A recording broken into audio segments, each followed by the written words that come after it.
हमने आपसे सुबह प्रश्न किया था। अभी हमने प्रश्न किया लेकिन वो आवाज़ नहीं गई। जी। इसको हम दोबारा रिपीट करते हैं। जी। हमने सुबह आपसे कुछ प्रश्न किया था। जी। क्या प्रश्न किया था? कि साधना क्यों की जाती है? हम क्या करने बैठे हैं? जी। तो उत्तर में मिला कि साधना करने। जी। तो साधना किसकी कर रहे हैं हम? साधना का क्या तात्पर्य है?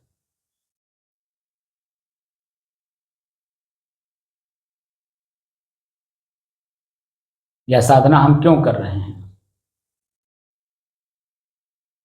साधना अपने आप जानने के लिए कर रहे हैं, मैं कौन हूँ का परिचय करने के लिए। अपने आप को जानने के लिए। जी। तो साधना का क्या तात्पर्य होता है? साधना माने अभ्यास होता है। साधना का मतलब बस में करना। जी। किसी को अपने बस में करना। जी। तो किसको हम अपने बस में करना चाहते हैं? मन को। तो वर्तमान समय में हम जो श्वास ले रहे हैं इसमें हमें क्या मिल रहा है? इसमें वेदना मिल रहा है, दुख।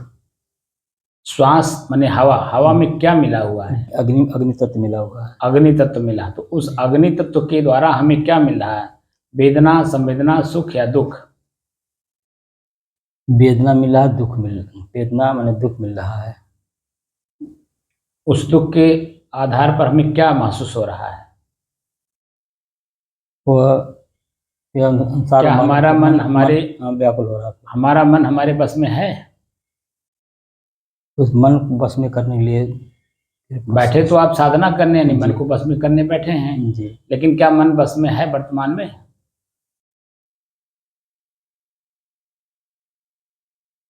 मन बस में करेंगे तो आप सांस देख करके अपना फिर। नहीं, वर्तमान में मन बस में है। हाँ, मन बस में है। कहाँ बन? अगर मन बस में होता तो जो सुख दुख का अनुभव कर रहा है वो नहीं न करता। लेकिन दुख का अनुभव क्यों कर रहा है? गर्मी के कारण। गर्मी मतलब हुआ कि हमारा मन बेचैन है। जी। व्याकुल है, घबरा रहा है। यही तो चंचलता इसकी है। तो बस में कहाँ है? बस में रहेगा तो अनुभव ही नहीं होगा कि गर्मी हो रहा है, ठंडी हो रही है, शीतलता है, क्या क्या है। तो चंचलता कहाँ रहेगी उसमें? तो वर्तमान में मन मेरे बस में नहीं है, इस वजह से चंचलता प्रकट कर रहा है, दुख सुख का अनुभव कर रहा है। तो सबसे पहले तो हम अपने बस में करने किसको बैठे हैं? अपने ही मन को। और साधन कौन सा है? श्वास। और श्वास हमें क्या बता रहा है वर्तमान में? गर्मी दुख प्रकट कर रहा है ना, क्योंकि हवा में गर्मी है और वही गर्मी हमको बेचैन की कर दिया, व्याकुल कर दिया और भीतर से घबराहट भी हो रही है। तो हमें क्या करना चाहिए? अब शांत होकर के बैठना चाहिए, देखना चाहिए। अपने श्वास को लगातार अब देखना चाहिए और बेचैन मन को, व्याकुल मन को, घबराते हुए मन को शांति कर लेना, उसी श्वास पर केंद्रित कर दीजिए, एकदम केंद्रित कर दीजिए। तो श्वास जो हवा है, श्वास अंदर जा रहा है उसमें गर्मी रहेगा लेकिन भीतर से महसूस नहीं होगा। जब हमारा मन एकदम इसी पे आकर के एकाग्र हो जाएगा श्वास पर तो गर्मी पे नहीं जाएगा, तो गर्मी पे जाएगा नहीं, तो व्याकुल होगा नहीं। और जब व्याकुल होगा नहीं तो हमारी स्थिति खुद की शांत स्थिति बनेगी नहीं, क्योंकि मन बेचैन नहीं है, व्याकुल नहीं है, घबरा नहीं रहा, क्योंकि गर्मी नहीं देख रहा है। अब सिर्फ श्वास को देख रहा है। श्वास का मतलब शुद्ध हवा, और शुद्ध हवा है नहीं वर्तमान में, लेकिन हम उसे शुद्ध बना लेंगे। उसी को कहते हैं रॉ मटेरियल। और रॉ मटेरियल को जो कुछ नया चीज बना करके समाज में प्रस्तुत करे वह शुद्ध जीव, बुद्धिमान, ज्ञानी, आचरण संपन्न।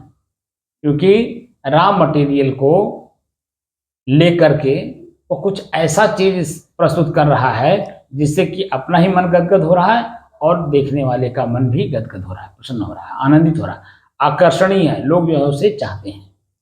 तो हम तो हम अपने ही मन को अपने ही श्वास पर केंद्रित करेंगे, इसको बोलते हैं एकाग्रता, लगातार देखते रहेंगे। अब वो दो रूपों में देखेगा अपने श्वास को। सुख के रूप में अगर आनंद की अनुभूति करा रहा है, शीतलता का अनुभव करा रहा है, सुगंध का अनुभव करा रहा है, इसका मन चित्त प्रसन्न है। लेकिन जहां वो दुख का अनुभव कराएगा, जैसे गर्मी है, अब दुख का अनुभव करा रहा है, उस दुख में हमारा मन बेचैन है। अब हमारे लीलाट के ऊपर आप देखिए गर्मी है, पसीना हो रहा है, अब भीतर भी पसीना खूब हो रहा है। तो मन अब शरीर पर और हमारे शरीर के ऊपरी हिस्से पर जो पसीना हो रहा है उसको आभास कर रहा है, यानी महसूस कर रहा है। तो महसूस करते हुए मन बेचैन है, दुख का अनुभव कर रहा है। लेकिन यही अभी जैसे हम अपने श्वास पर भीतर से लगातार वेदना संवेदना के आधार पर, यानी सुख दुख के आधार पर अपने श्वास को जब देखेंगे लगातार, तो जो गर्मी है वो गायब हो जाएगा, हवा में रहेगा, अंदर जाएगा, लेकिन मुझे महसूस नहीं कराएगा। बात समझ रहे? जी। गर्मी यानी उमस हवा में रहेगा, अब वो हवा हमारे भीतर जाएगा, लेकिन मुझे अनुभव नहीं कराएगा, यानी महसूस नहीं कराएगा। तो मेरा मन एकदम श्वास पर केंद्रित हो जाएगा और एक भीतर से एकदम बिल्कुल शांति का अनुभव महसूस करेंगे। तो बाहर की जो भी एनवायरनमेंट है प्रकृति का, वो भीतर प्रवेश नहीं कर सकता। वो जो भी प्रवेश करता है शरीर के ऊपरी हिस्से पर रहता है, यानी स्थूल शरीर तक सिर्फ सीमित रहता है। और यही हमारा स्थूल मन शरीर पे जब रहता है तो व्याकुल बेचैन होता है।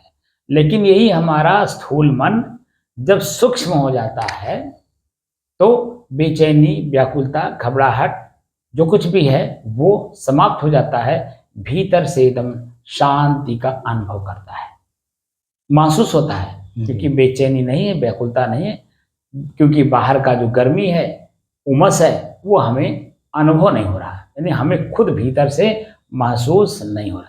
हो भी रहा है शरीर के ऊपरी हिस्से पर। तो शरीर के ऊपरी हिस्से से हम भीतर चले गए, शरीर के ऊपर में है नहीं, स्थूल शरीर में हम नहीं हैं, हम अपने सूक्ष्म शरीर में चले गए।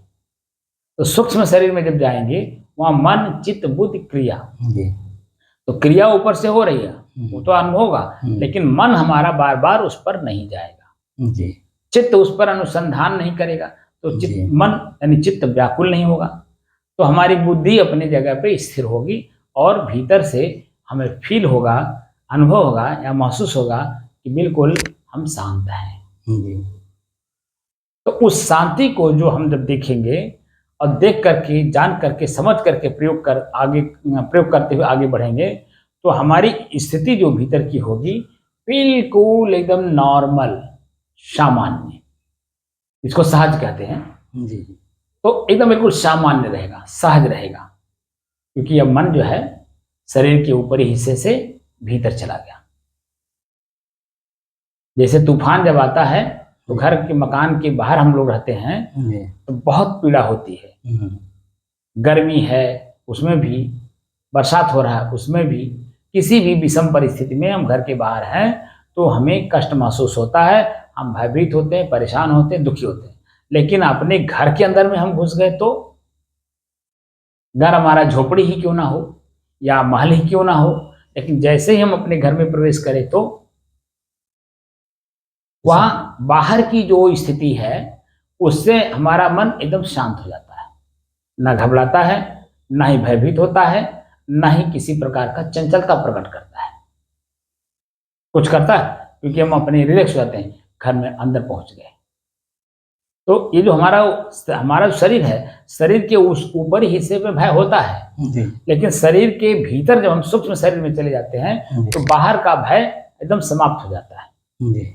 उदाहरण देने का मतलब, बाहर का जो उदाहरण है, आप कभी भी अनुभव करिए कि बाहर बारिश हो रहा है, भयंकर बारिश हो रही है, और कहीं से आप आ रहे हैं, तो जब तक अपने घर में नहीं घुसे रहते तब तक अपने आप को बचते हैं कि नहीं बचते? जी बचते हैं। बारिश से भीग ना जाऊं, मतलब गिर ना जाऊं, तरह तरह के प्रश्न मन में उठते हैं और उस प्रश्न से हम भयभीत रहते हैं।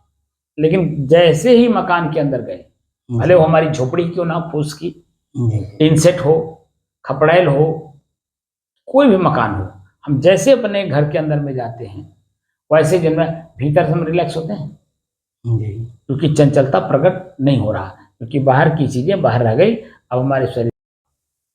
लेकिन हमारे शरीर में जब तक हम घर मकान से बाहर हैं तो जो प्रकृति की वर्तमान की स्थिति है वो हमारे शरीर को स्पर्श करता है। बारिश हो रही है, पानी गिर रहा है, हमारे शरीर को स्पर्श कर रहा है, कपड़े हमारे भीग रहे हैं, तो मन भयभीत होता है, मन चंचल होता है, भयभीत भी होता है, चंचल भी होता है, दुखी भी होता है। लेकिन वही जैसे हम घर के अंदर घुसे तो बाहर के जो बारिश है, बूंद जो गिर रहा है, वो हमारे शरीर को स्पर्श नहीं कर रहा है, हमारे ऊपर नहीं गिर रहा, तो हमारा मन कितना रिलैक्स होता है। जी अब रिलैक्स हो गया, कपड़ा निकाल दिए, अब अपने दूसरे काम में लग गए। बाहर बारिश भयंकर 24 घंटे हो रही है, लेकिन अब आपका मन बिल्कुल उससे मुक्त हो गया क्योंकि अपने घर के अंदर हो गए। तो घर के अंदर हो जाने के बाद बाहर का जो मन की चंचलता है, व्याकुलता है, दुख प्रकट कर रहा है, उससे मुक्ति मिली। लेकिन अब भीतर जब पहुंच गए तो भीतर के काम करेंगे कि नहीं, क्योंकि भूख भी लगेगी, प्यास भी लगी होगी, भोजन करेंगे, पानी पिएंगे, बिस्तर भी चाहिए, सोएंगे भी। तो उसी कमरे में बाहर की बरसात से आप मुक्त हुए तो भीतर से अपने कमरे के अंदर में भोजन भी कर रहे हैं, बना भी रहे हैं, लोगों से बातचीत भी कर रहे हैं, सब काम करेंगे और उसी में बिस्तर लगा करके सो भी जाते, चाहे चारपाई हो, बेड हो या नीचे फर्श हो, किसी भी तरह से। तो निश्चिंत होकर के सोते हैं कि नहीं वहां पे? जी निश्चिंत हो गए। किसी भी प्रकार का कोई भय रहता है? नहीं, बोलिए। कुछ नहीं। ऐसे ही जब हम अपने भीतर जब पहुंच जाएंगे तो बाहरी जो हमारे शरीर की स्थिति है उससे हम मुक्त हो जाएंगे, एकदम बिल्कुल निश्चिंत हो जाएंगे। लेकिन निश्चिंत होने के बाद भीतर भी काम करना है। भीतर से काम क्या करना है? हमें अपने श्वास को लगातार देखना होगा, क्योंकि मन अभी भी भीतर प्रवेश नहीं कर रहा है, क्योंकि ऊपरी हिस्से पर जो व्याकुलता है वो भीतर मन में है। तो लगातार जब श्वास को देखेंगे तो भीतर का भी जो मन है वो अपने आप में शांत हो जाएगा और महसूस कराएगा कि मैं शांत हूं, एकदम महसूस कराएगा। भीतर चेतना रहेगी और अनुभव यानी महसूस भी होगा कि मन मेरा व्याकुल नहीं है, शांत है। और वो स्थिति पाने के लिए हम लोग साधना कर रहे हैं। और उसके बाद की जो स्थिति बनेगी, उसके बाद की जो स्थिति बनेगी वो क्या बनेगी? उसके बाद की स्थिति बनेगी कि एक एक सामान जो हम घर में रखे हैं अपने भीतर, जैसे हम साक्षात घर में घुसते हैं तो सामान रखा हुआ है। तो क्या क्या सामान रखा है? सबसे पहले चूल्हा है, यानी लकड़ी है, बर्तन है, भोजन बनाने की सामान सामग्री है, चावल, आटा, दाल, सब्जी, मिर्च, मसाला, तेल, नमक, सब कुछ है ना जी। उसी में दूध भी है, उसी में चाय पत्ती भी है, चीनी भी है, अदरक भी है, सब कुछ। अब जो आपकी इच्छा करे एक चीज पहले बनाएंगे।